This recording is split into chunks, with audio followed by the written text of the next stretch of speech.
What's good, fam? Welcome to Tito's Kitchen. In today's video, I got a nice one for you. We're making chimichurri sauce. This is a classic sauce that you traditionally put on churrasco steak or skirt steak, but you can put it on anything. You can even put it on seafood, like some lobster. It goes really nice. So I'm gonna do it old school style. I got the mortar and pestle, and I'm gonna show you how to whip it old school style.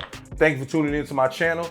And if you haven't already, consider subscribing and hit that like button if you find any value in what you see. Appreciate it.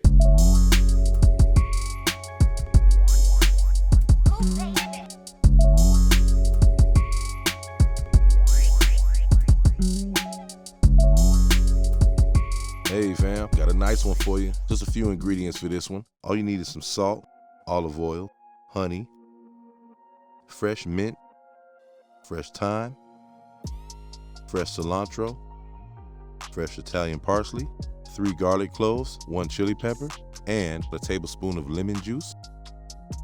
We're going to start off with our 3 garlic cloves, chop them up real good, mince them up, and then we're going to add them in our mortar and pestle.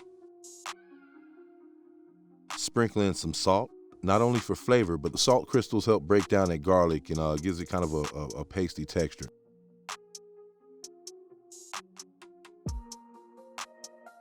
Next, we're going to get our red chili pepper. We're going to slice it in half and take out those seeds. That's where all that fire is at. That's where all that flame at, you know? And then we're going to slice it up, dice it up, and throw it in with the garlic. Once it's in there, we're going to mush it up, going to grind it. That's going to release all the flavor right there. We're going to take our herbal blend, the herbs, man.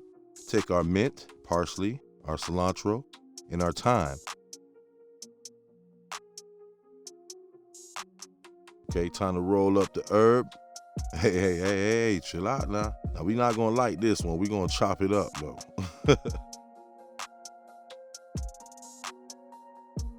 Chop it up nice and good. Once we chop that up, we're going to add that into the garlic and red pepper mix. And we're going to grind it in there one more time. Really, really good. Put some elbow grease on it, as they say. Okay, get you a rubber spatula and just take it out, put it in a little ramekin.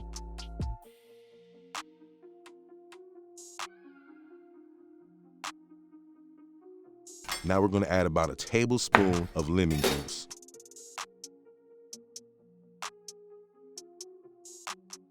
Add 1 teaspoon of honey. Add your olive oil. Boom. Another dash of salt to taste. And I forgot to add this ingredient at the beginning, but you're going to put in 1 teaspoon of red wine vinegar as well. Now you want to mix it up really, really well. Mix it up really good. And that's it. Fresh chimichurri sauce. You probably had it millions of times but didn't realize it's this easy to make. So make sure you try it out. Put it on some lobster or some steak. Yee!